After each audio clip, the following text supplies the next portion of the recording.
We're starting a new story. I was lying in a hospital room. My hair was falling out, and my skin burned from a rash. My husband didn't leave my side for a single moment.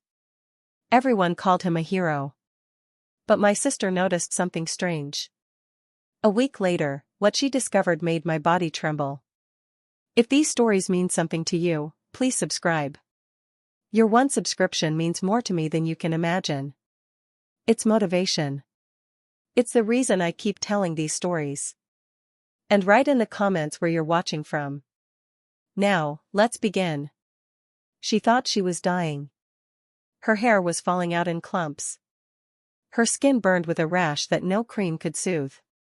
Every morning she woke up feeling like her bones were made of glass. Her husband didn't leave her side for a single moment. He held her head when she vomited. He cried with her after every doctor's visit. He told everyone who would listen about his beautiful, brave wife. The doctors called it a mysterious illness, an undiagnosed autoimmune disorder. She was ready to accept her fate, but her sister noticed something strange. The worse the patient became, the happier her husband seemed. Not in an obvious way, but in how he smiled when people called him a hero. In how he lingered in the room after the doctors left. In how he insisted on preparing all her food and drinks himself.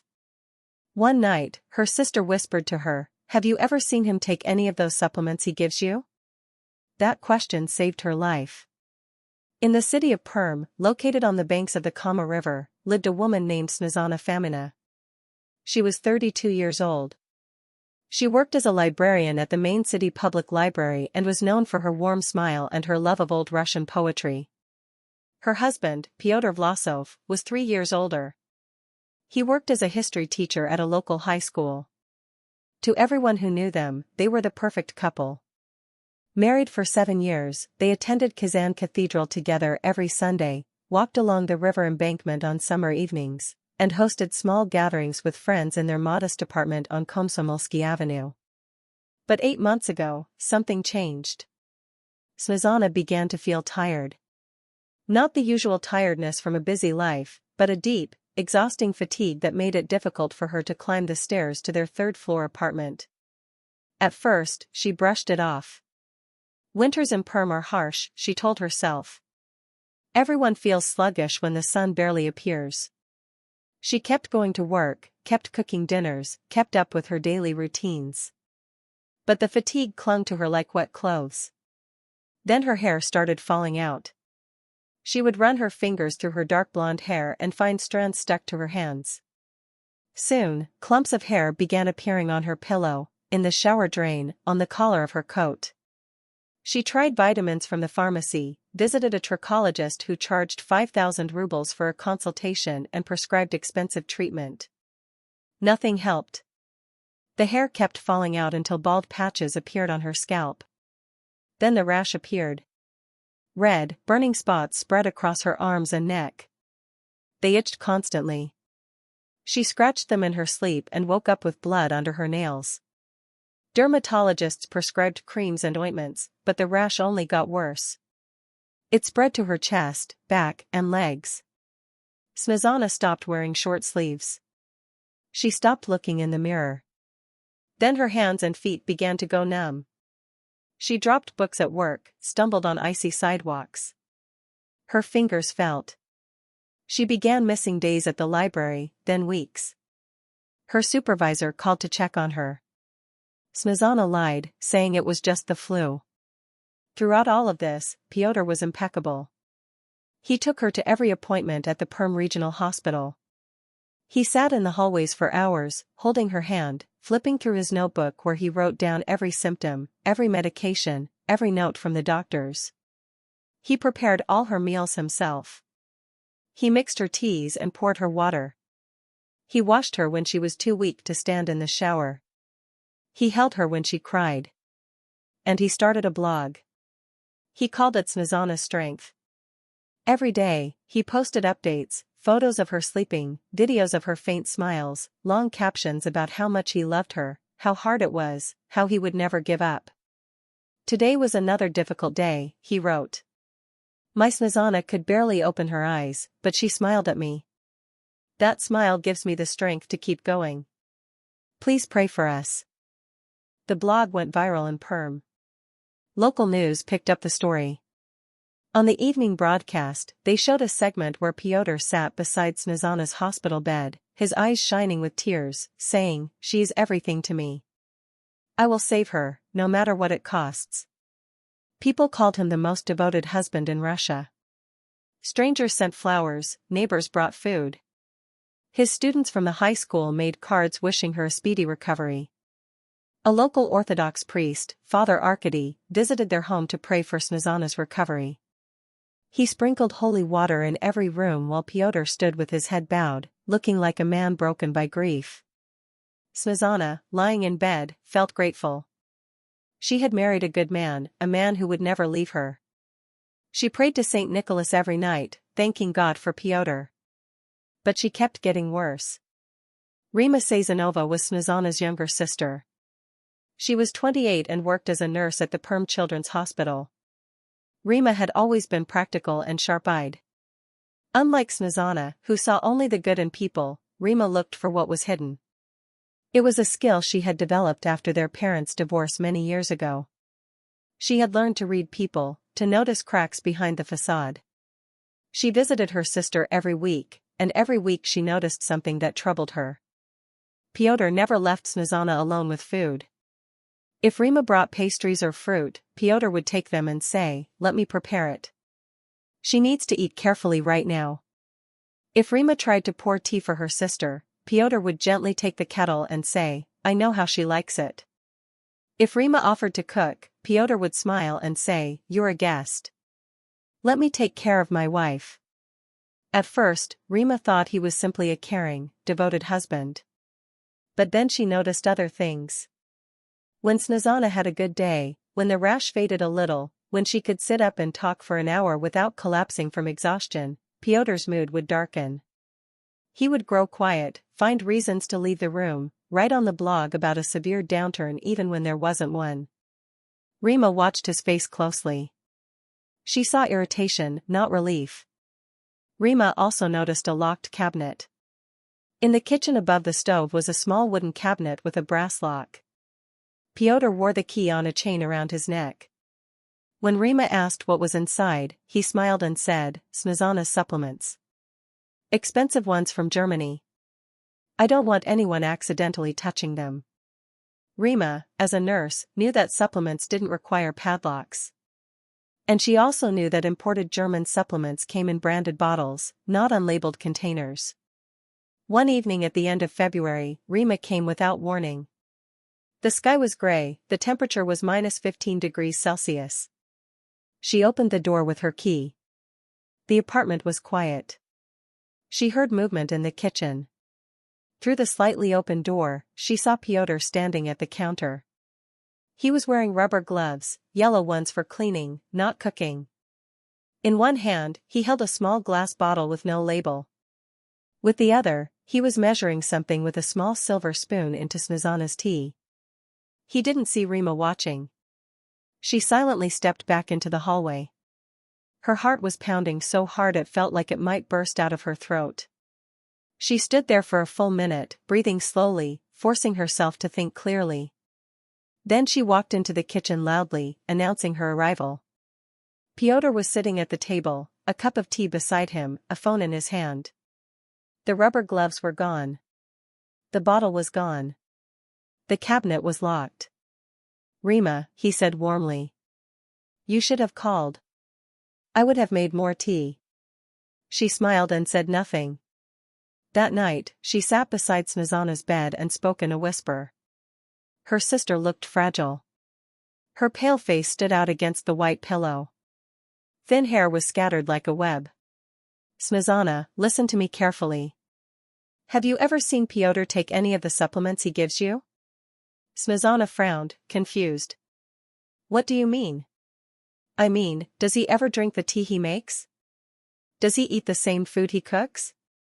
Does he take the same things he gives you?" Snezhana was silent for a long time. Her eyes moved slowly, as if searching her memory. Then she said, "No. He always says he eats dinner after I fall asleep." He drinks tea at school. Rima took her sister's hand. The skin was dry and cracked from the rash. I need you to let me help you. But you have to trust me more than you trust him. Snezhana's eyes filled with tears. He's my husband, Rima. He loves me. He's been here every day.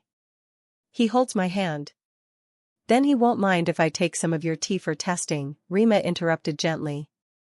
If it's just supplements, the test will show that. And you'll have proof that I'm wrong. Wouldn't that be a relief? The silence between them was heavy.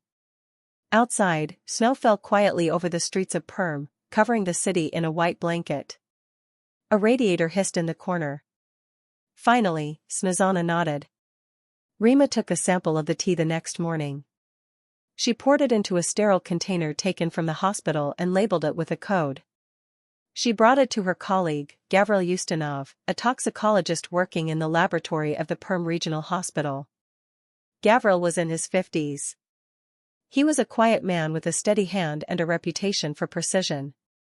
He owed Rima a favor for covering his shifts years ago when his wife had been ill. 3 days later, Gavril called her into his office. His face was pale. He closed the door behind her. Where did you get this? He asked. Just tell me what it is. He placed a printed report on the table. His hand trembled slightly.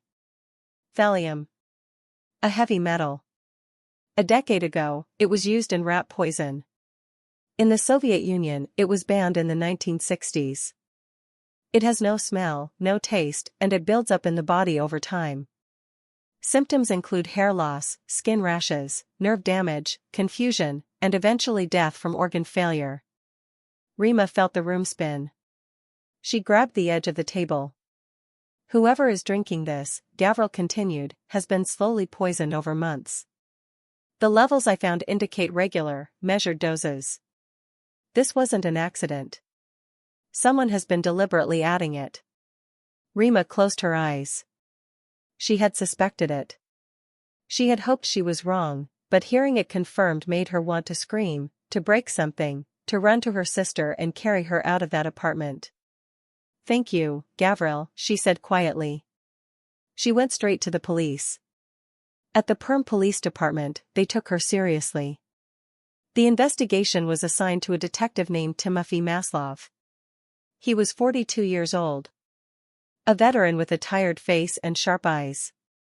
He had seen cases of domestic poisoning before, but never like this. He listened carefully as Rima explained everything, the locked cabinet, the rubber gloves, the blog, the way Pyotr's mood changed depending on Snezhana's condition. We need more evidence, Detective Maslov said. Your statement and the tea sample aren't enough for a conviction. We need to catch him in the act. We need visual proof. He suggested a hidden camera. Rima agreed, but knew Snezhana had to be informed.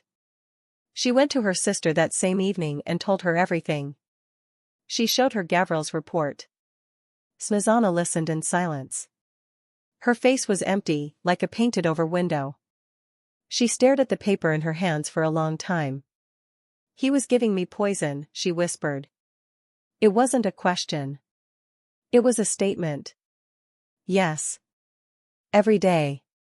Yes, while telling me he loves me. Rima couldn't answer. Her throat tightened. Snezhana turned toward the wall. Her shoulders began to shake, but she made no sound. She cried silently. Her body trembled under the blanket. When she finally turned back, her eyes were dry and hard. Set up the camera in the kitchen, she said. Detective Maslov installed the camera himself. He came to the apartment while Pyotr was at school. The camera was small, no bigger than a button, with a lens the size of a pinhead. He hid it inside an old wooden icon of St. Nicholas that hung on the kitchen wall. Snezhana insisted on the icon. If he's doing this, she said, let him do it in front of a saint. For 3 days, the camera recorded. On the morning of the 3rd day, Detective Maslov, Rima, and Snezhana sat in a small room at the police station. A computer monitor stood on the table. The detective pressed play. On the screen was the kitchen. The timestamp read 6:47 a.m. The light outside was gray. Pyotr entered in a robe and slippers. He moved quietly, glancing toward the bedroom. He walked to the locked cabinet and took the key from the chain around his neck. He unlocked it. From inside, he took out a small glass bottle and a small silver spoon. He measured a small amount of white powder into a cup. The powder looked like nothing, like sugar, like flour, like something harmless. Then he added hot water from the kettle, stirred it, licked the residue from the spoon, wiped the counter with a cloth, methodically, making sure no trace was left. Then he carried the cup into the bedroom. He returned 10 minutes later with empty hands. He sat at the kitchen table, took out his phone, and opened his blog. His fingers moved across the screen. Another difficult morning. Snezhana can barely keep anything down. Please continue to pray for us. Your support means everything to us. He posted it. Then he smiled. A small, self-satisfied smile. Snezhana stared at the screen. Her hands rested on her knees, completely still. Her face was white. He smiled, she said. Her voice was calm, which was somehow more frightening than if she had screamed. He smiled after poisoning me. He smiled before asking people to pray for me. Rima hugged her sister. Detective Maslov picked up his phone and called for backup to make the arrest. They waited until Pyotr came to the hospital himself. He sat beside Snezhana's bed, holding her hand, reading aloud from a book of Pushkin's poetry. His voice was soft, gentle. He looked like a man in love. 4 police officers entered the room. Pyotr looked up. His expression didn't change. He slowly closed the book, marking the page with his finger. Pyotr Vlasov, said Detective Maslov. You are under arrest for the attempted murder of Snezhana Famina. For a moment, no one moved. The machines beside Snezhana's bed beeped rhythmically. Winter light streamed through the window, pale and cold. Then Pyotr slowly stood. He looked at Snezhana. There was no anger in his eyes, no fear. They were almost curious. He tilted his head slightly. How did you find out? He asked. Snezhana didn't answer. She simply turned away. At the police station, Pyotr confessed. He did not resist. He did not ask for a lawyer. He sat in the interrogation room and told Detective Maslov everything. He had been poisoning Snezhana for 8 months. He obtained the thallium from an abandoned chemical laboratory outside the city, left over from Soviet times, forgotten and unguarded. He carefully studied the dosage online. He measured each dose precisely so that she would grow sicker gradually, and no one would suspect anything. When asked why he did it, Pyotr leaned back in his chair. He looked almost relaxed. Do you know what it's like to be invisible? He said. I'm a history teacher. No one notices a history teacher. No one cares about him. But when my wife got sick, everyone noticed me. The news, the church, my students, strangers on the street.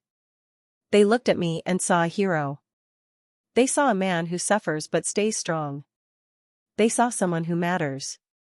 His voice was calm, rational, as if he were explaining something simple. I didn't want to kill her, he added. I just wanted her to stay sick long enough for everyone to see how much I love her. Is that so hard to understand? Detective Maslov closed his notebook. He had worked in the police for 20 years. He had seen a lot. But this was a man who poisoned his wife for attention, admiration, and the love of strangers. That was something he would never be able to understand. The trial took place 3 months later at the Leninsky District Court of Perm. The courtroom was packed. Journalists from across the region came to cover the case that had captivated the entire city. Snezhana sat in the front row. Rima was beside her for support. Her hair had begun to grow back. It was thin, but already visible. The rash on her arms had faded to faint pink marks. She was alive, but her face looked older than her 32 years. Pyotr sat in the defendant's cage, neatly dressed, his hair combed. He looked like the same devoted husband who had appeared on local news. Judge Semyon Shestakov entered the courtroom. Everyone stood. Judge Shestakov presiding. Court is now in session. The floor goes to the prosecution. Prosecutor Inna Maslova stood. Your Honor, during this trial, evidence will be presented proving that the defendant systematically poisoned his wife over the course of 8 months. We have toxicology reports, the poison itself, a detailed dosage journal, and video recordings. The video footage was shown. The courtroom watched in silence as Pyotr measured the powder, stirred it into the cup, and carried it to his wife. When he returned and smiled while looking at his phone, a murmur swept through the room. Prosecutor Inna, Detective Maslov, what did the defendant say at the time of arrest? Detective Timofey Maslov took the witness stand. He asked, how did you find out? Later, he gave a full confession. Prosecutor Inna, no further questions. Defense attorney Arkhip Kudryavtsev stood. Detective, my client fully cooperated, did he not? Detective Maslov, yes. Attorney Arkhip, no further questions. Then Rima took the stand. Prosecutor Inna, Ms. Sazonova, what first caused your suspicion? Rima answered. He never let anyone prepare her food. He kept a cabinet locked. One night, I saw him in the kitchen wearing rubber gloves. He was measuring something from an unlabeled bottle into her tea. I took a sample and had it tested. It was thallium. Prosecutor Inna, no further questions. Attorney Arkhip stood. Ms. Sazonova, you never liked your brother-in-law, did you? Rima replied. I liked him just fine, until I saw him poisoning my sister. The attorney sat down. Finally, Snezhana took the stand. She walked slowly. Her voice was quiet, but steady. Prosecutor Inna, Ms. Famina, what do you remember about those months? Snezhana answered. I remember dying slowly. I remember my husband holding my hand while I was vomiting. I remember him writing on his blog about how much he loved me. And I remember watching the video where he smiled after poisoning me. Prosecutor Inna, no further questions. Attorney Arkhip stood. Ms. Famina, do you believe your husband intended to kill you? Snezhana looked at Pyotr. I believe he intended to keep me sick as long as it made him feel important. Would that eventually have killed me? I don't know. And neither does he. The attorney had no more questions. Then Pyotr took the stand. Attorney Arkhip asked, Pyotr, tell the court why you did this. Pyotr answered. I was invisible. No one noticed me. When my wife got sick, people finally paid attention to me.